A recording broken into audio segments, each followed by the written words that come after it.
Look at traffic this morning. We're not seeing any issues. Everything is rolling along smoothly. But I do want to talk about construction. I'm actually excited to talk about construction again because it's been a while since I've talked about construction. So you're going to see out on State Highway 59, the southbound lane closed at State Highway 67 in the town of Eagle. That's going to be closed from 8 a.m. until 3 p.m. So you've got one lane that's going to be open. It's going to be open with flaggers. So as you are traveling in this area, remember to take it slow and easy. Really pay attention because construction crews will be out there this morning. This morning, everything looks good. I want to start off with our road conditions map. This is a map that lets us know whether the roadways are wet, snowy, or they're icy out there. But as you can see out on this map, we're not seeing any issues out on the roadways. But you might have a little bit of wet pavement due to some drizzle, but nothing significant that should really impact your morning drive. Just remember to reduce those speeds just a little bit this morning. So everything is looking really good out on this road condition map. All right, taking a look at the A94 bypass right at Beloit Road. Traffic looks like it is picking up, but no problems along that 894 stretch or I-43, I-41, I-94, 794.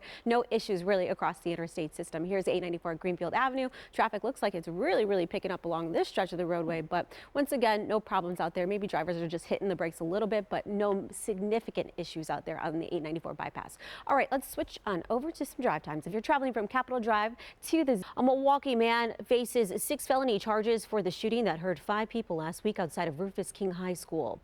Prosecutors say 34-year-old Devon Job fired his gun into the ground near a crowd of people gathered to watch a fight. Bullet fragments hit 4 teens and a 20-year-old woman. One of the victims was Job's niece. Everyone is expected to be okay.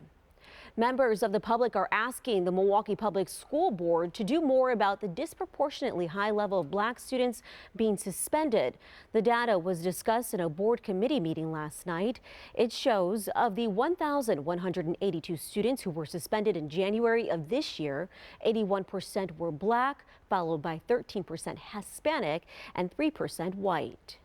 At this point, it should really. Now, district officials say they are working on giving staff and students more tools to deal with the issue and are going to address this starting with the school that has the highest number of suspensions.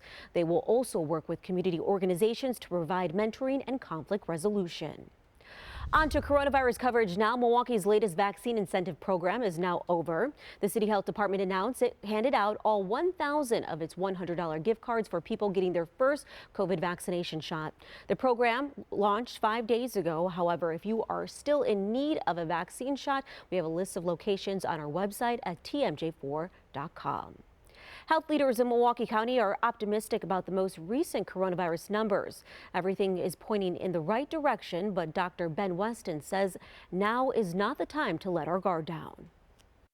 Now, the Omicron surge is fading quickly in Wisconsin. The state's 7-day average of new cases is down to 3,142. That's from a peak of 15,000 3 weeks ago. Hospital cases are also down to 1,200 from a peak of 2,200 last month. Well, an update to a story this morning that we brought you yesterday about Apple AirTag tracking devices.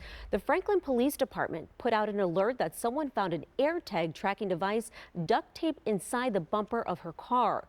The devices are supposed to be used to keep track of things like your keys, your wallet, or even the family dog, but they're also being misused by criminals like car thieves. The AirTags are supposed to chirp if they're away from their owner for too long. In today's headlines, Democratic candidate for Georgia Governor Stacey Abrams apologized Tuesday for failing to wear masks at a school. Abrams was observed last week maskless at Decanter Elementary School while posing with masked children. The photos were shared on social media on Friday and have since been removed. The move prompted criticism from Abrams' Republican opponents and others frustrated with masking policies.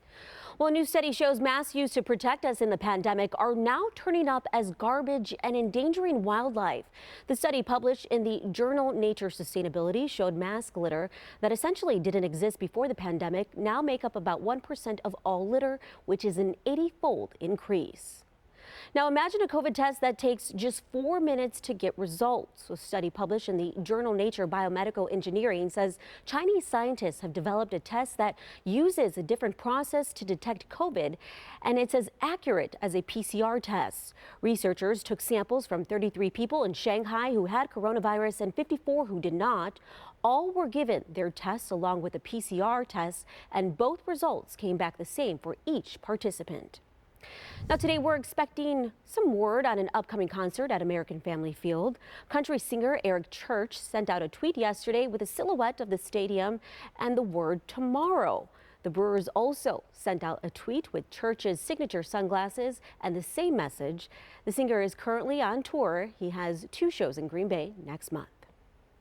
All right, let's take a live look at Port Washington this morning. All is quiet along that stretch of the roadway. No major issues out there in Port Washington. Things are looking really nice for your morning drive. Let's get over to Brian Niznansky, who is live outside of the Dinky Rink. What a small, it's a small ice. I've never been there before, but it's a small little ice rink, right? It's dinky, yeah, it is, but it's super cute though. I mean, like Our Black History Month coverage continues here on TMJ4, and the Milwaukee Business Journal recently named its 40 under 40 honorees for 2021. They include Markayla Ellison, who is the owner and graphic designer for her company, Elastic Designs. She joined our Steve Chamras to talk about the recognition. And you can read about the other 40 under 40 honorees by going to bizjournals.com/Milwaukee. And we will continue to share stories of Black excellence here on TMJ4 all month long. You can watch any stories that you missed on our website at tmj4.com/Black History. Yes. not quite yet. A little Come too on, early. you got more than that. It's slippery. All right, all right. Okay, well, Hyundai and Kia are telling owners of nearly 485,000 vehicles in the U.S. to park them outdoors because they can catch fire. The problem is contamination in the anti-lock brake control module that can cause an electrical short. There have even been 11 reports of fires in the U.S. Owners of these vehicles will get notifications in the next few weeks. Well, finding a safe place during a natural disaster could be a text away. The Federal Emergency Management Agency has launched an updated version of its text feature.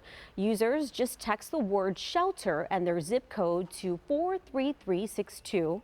In return, they will receive a list of shelters within a 200-mile radius of that zip code. FEMA says users can click on the shelter address and receive directions.